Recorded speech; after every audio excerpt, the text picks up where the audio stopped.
but something you tried once and instantly knew that it wasn't for you. Being a teacher. I love the teaching. I hate being a teacher. Running a marathon. Made it halfway through training before I realized walking is just fine. Dancing in a club. It looked like a good time. Then I discovered I have absolutely no idea what to do with my arms and legs on the dance floor, and I look and feel ridiculous. Not fun. Shrooms. The first bit was pretty good, but then while I was laying in bed my Kurt Cobain poster fell on top of me. I was freaking out as to why Kurt Cobain came out of heaven to specifically attack me. Nonetheless, I killed him a second time. Living with roommates. Cannot stand it. I'm fine living with a partner, family, or by myself. But a stranger, no thank you. Haunted houses. Having people jump out of the day and scream in my face while I walk through cheesy scenes of violence was not even a little fun for me. Outdoor festivals. Pros porta potties, no water to wash hands, the smell of weed, the smell of piss, people smelling of bow and alcohol, pushing each other out of the way to get to the front, people oding, heat strokes, people with no awareness of their surroundings, minimal seating areas, no shade, drunk adults who bring their kids while they get wasted and overpriced food lol. In my younger days heroin, but not needles. Humans are not supposed to feel that good. It's easy to see why it's so addictive.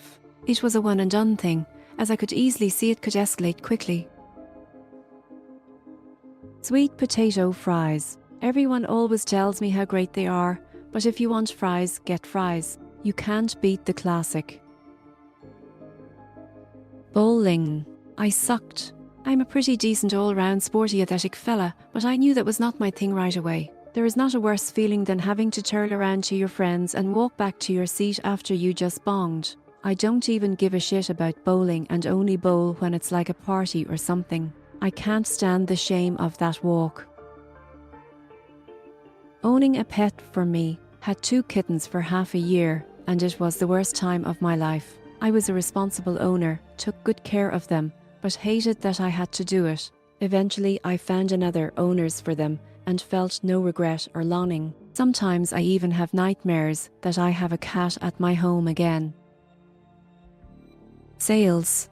Never got any commission, but I get scheduled in whatever department they wanted me in without training or much notice when I worked for Home Depot. I'm good at upselling, but I can't bring myself to sell someone something they just flat out don't need. Hits. I agreed to babysit my coworker's 2 boys when I was 20. She was in a pinch. Babysitter called at last minute, called me at 11 p.m. and asked if she could drop her kids off at 7 a.m.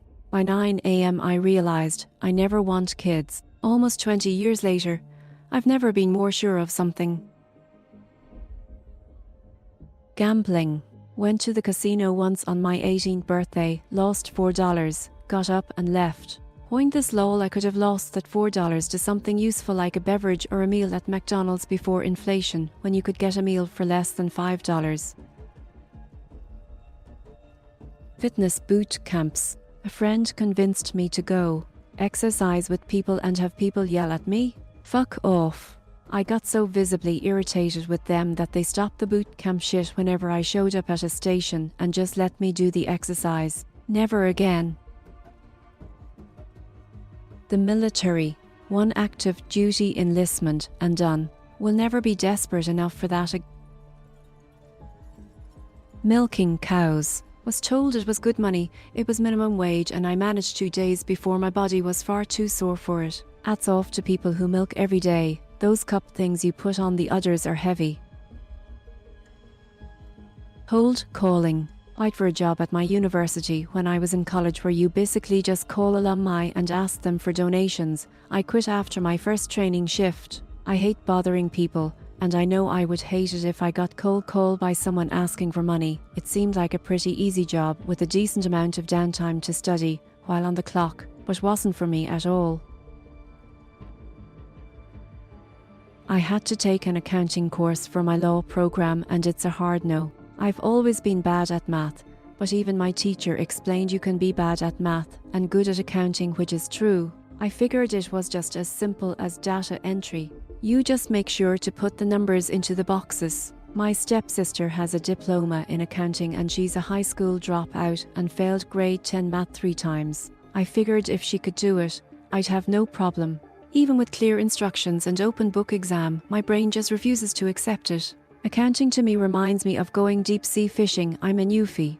It's like you're out there wondering when it's going to happen, and all of a sudden you can feel you caught something and the excitement builds until you almost pull it up, and then it breaks off at the last second and you're back to square one. In accounting, my brain would sometimes click, and it would make perfect sense, and 5 minutes later it's gone. Woof. I'm scratching my head again. I can reread the same chapter acts and still not know what the fuck is happening. I managed to pass the course with a 65, and thank God, because I never want to do accounting ever again. College life. I still got my degree, but I quickly knew the campus life was not for me. I felt completely out of place and just wanted to be home, so I completed my degree online and started my own business while doing so. I'm glad I did. Hunting. First time I saw a kangaroo put down as part of a legal cull was very confronting as an animal lover. It's not sport, they just stand in the spotlight and cop it. I honestly felt like I shouldn't be there. Later, when they shot a fox introduced pest on the run, I felt absolutely okay with it. Full disclosure, I enjoy shooting at targets a clays, and I have shot and killed a roo since then. Being a referee. I felt like I was having a really good first game and still got yelled at by coaches and parents. The thought occurred to me of what if you had a big miscall, and I just couldn't really cope with that. Seemed like it had no upside besides the pay, and that wasn't big enough. You'd think I'd have empathy for real referees after that, but I actually think they're all borderline insane now. Cheerleading. My older sister did Joe's cheerleading, so I was like, I'll give it a shot. The coach's exception from me was so high I couldn't keep up, so I was taken off a stunt group, sat out of the dance and was in the back for the cheer. I ended up in the hospital day one of the cheer camp, so never tried it again. I had food poisoning, not a cheer-related injury. Also going to bars, unless there is a drag show, not really interested. Working for the government. Yes, I can do the work and excel at it, but the soul-crushing nature of it keeps me yearning to run from the building and never look back. Stupid pay and benefits. If it weren't for them, I'd have pieced out 23 years ago. Selling art reproductions out of the back of myself. We had to cold approach businesses and aggressively sell famous art reproductions. I quit on day 2, and the owner of that location cussed me out and bitched about how they wasted time on me. Being a chef. I love to cook. I could spend all day doing it at home. At a job, though, I didn't last more than a day. I could barely walk to my car and drive myself home. My feet were about to fall off.